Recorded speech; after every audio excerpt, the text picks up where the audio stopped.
Whiskey and Nerds podcast.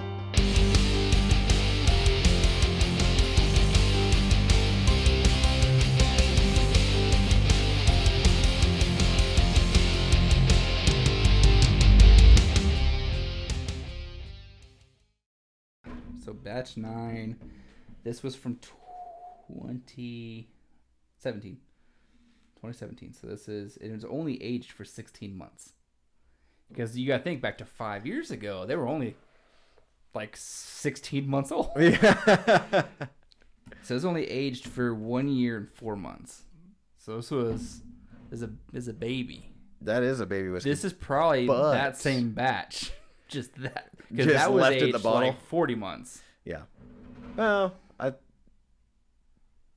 think the one I saw at the store today was 40 months. They're starting to get longer, but the problem with Texas whiskey is a couple things. One, most are new craft distillers, so they're trying to get their product out as fast as possible. Yeah. The benefit of being in Texas, though, is that because it's so bleeding hot outside. Good little thunk. Yeah. A little suction on that one. But because it's so bloody hot outside in Texas, the whiskey will, I don't want to say age quickly because that's not how age works, but will react quicker to the casks. Yeah. All right. It's a very noisy bottle. Maybe that's why they moved away from Bing, it. bing, bing, bing, I'll bing, let you pour bing. yours. Oh, fuck. So, Ironroot Promethian, 26 year, 16 months. 26-year Promethean.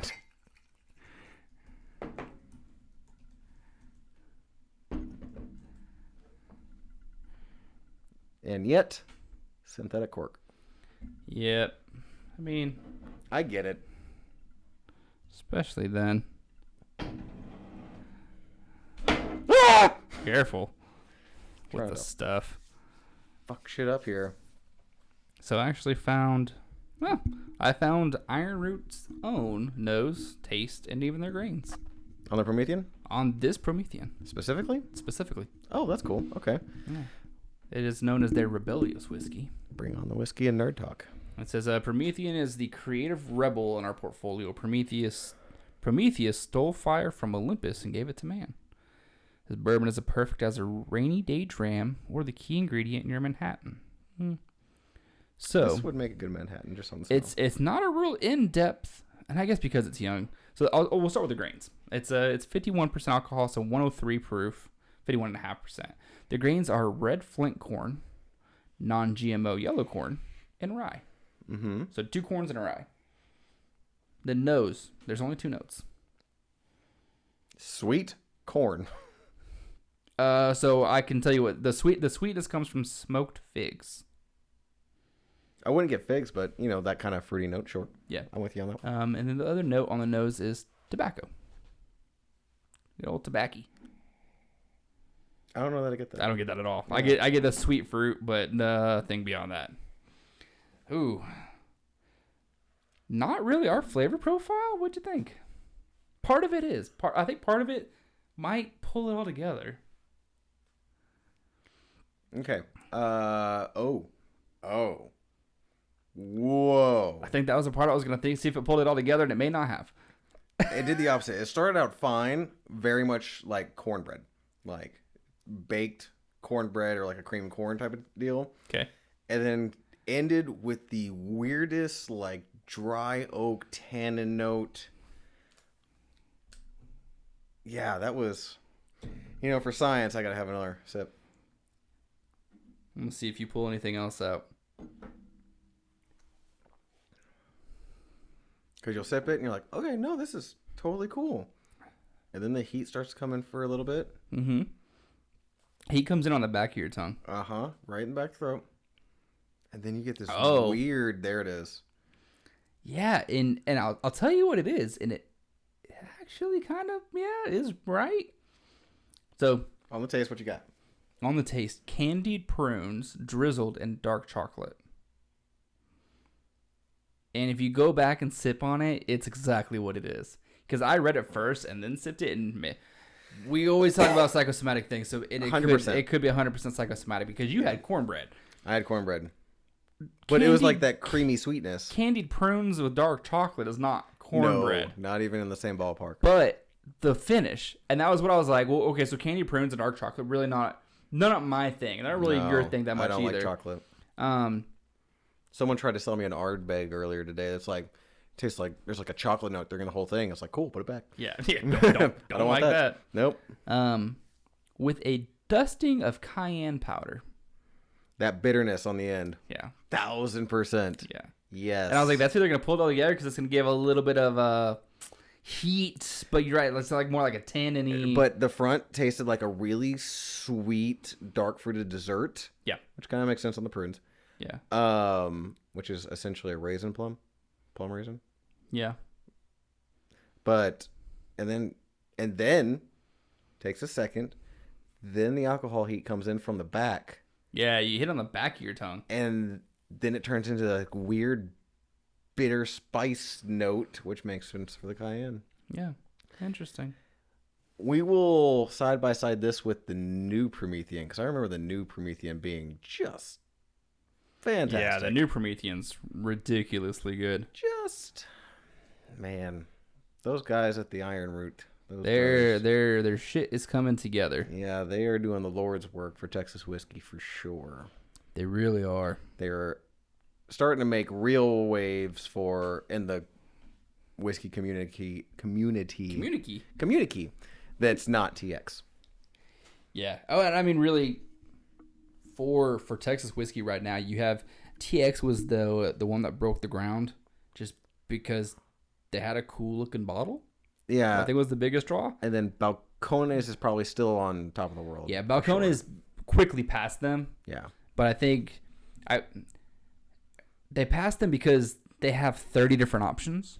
They're very experimental. And for the longest time, TX had TX whiskey and TX bourbon, and since they kind of broken out of their shell, for the longest time they had TX whiskey. True, and that was it. They didn't put out a bourbon until like a year before we really started getting into it. Mm-hmm. Because we tried TX whiskey and we're like, oh, it's pretty good. It's really sweet. And then like bourbon, I was like, I ain't fucking with that. God.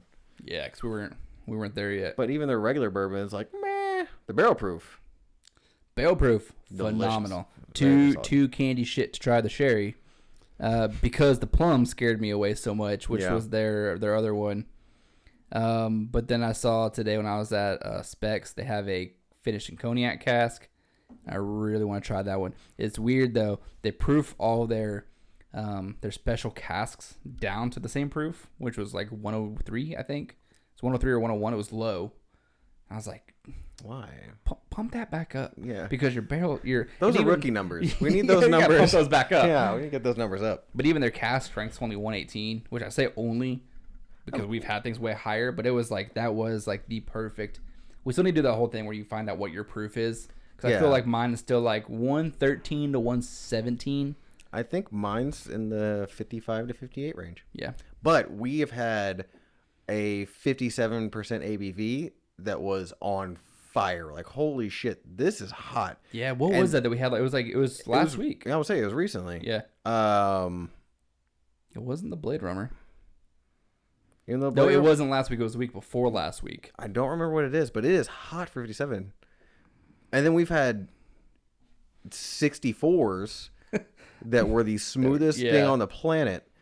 More complex in flavor, but somehow, they like charcoal filtered it or what? Like whatever filtering process they did go through to proof it. Well, I mean, Booker's is the king of high proof with smooth quality. Yeah. You had the Bookers that you brought. Mm-hmm. You would never know that was high proof. No. And then the Little Book, the chapter 4 that I had, that thing's 67 or whatever, some astronomical thing. It tastes like it's about 58. If that. Yeah. There's no bite on that. And even the Larceny barrel proof, that thing was mid-60s.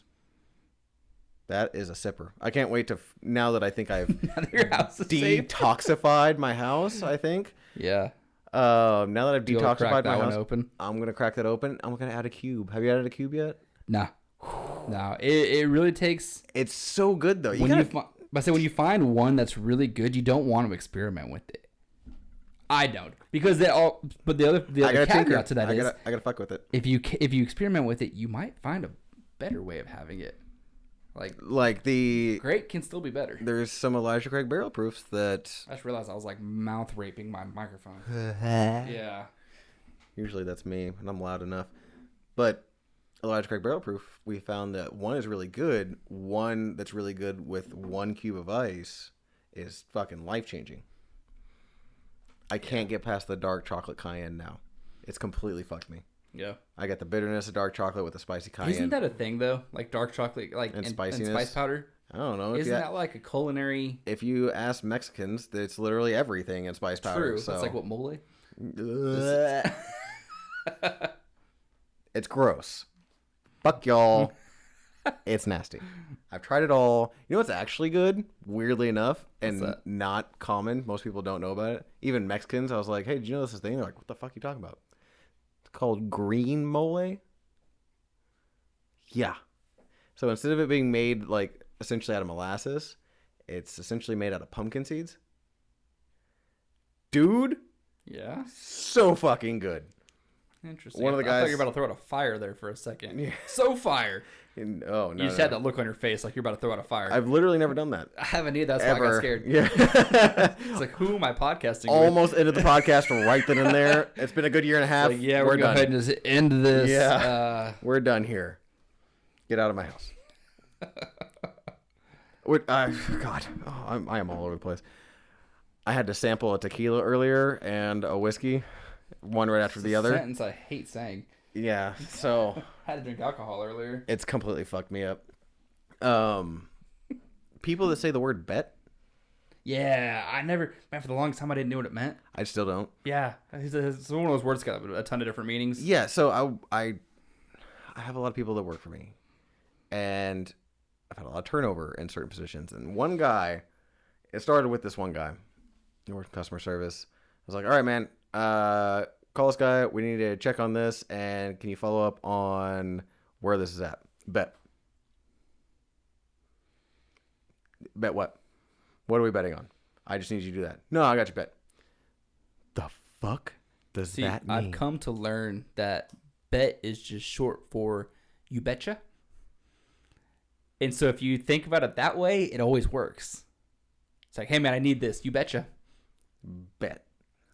Okay, so here, the English language is, in and of itself, Latin-based, very, very complicated, very difficult to learn. Yeah. There, and there. Shit like that. Mm-hmm. As immigrants learning English, not the easiest. We have a clusterfuck. Yeah. With that said... Americans learning English. It's a clusterfuck. You're getting ahead of me. With that said, can we not make it stupider for the Americans that we have now with shit like that? Saying things like fire and bet. Yeah, where it's just our slang. Listen, I am a 65-year-old man in a 30-year-old's body. I'll never change that.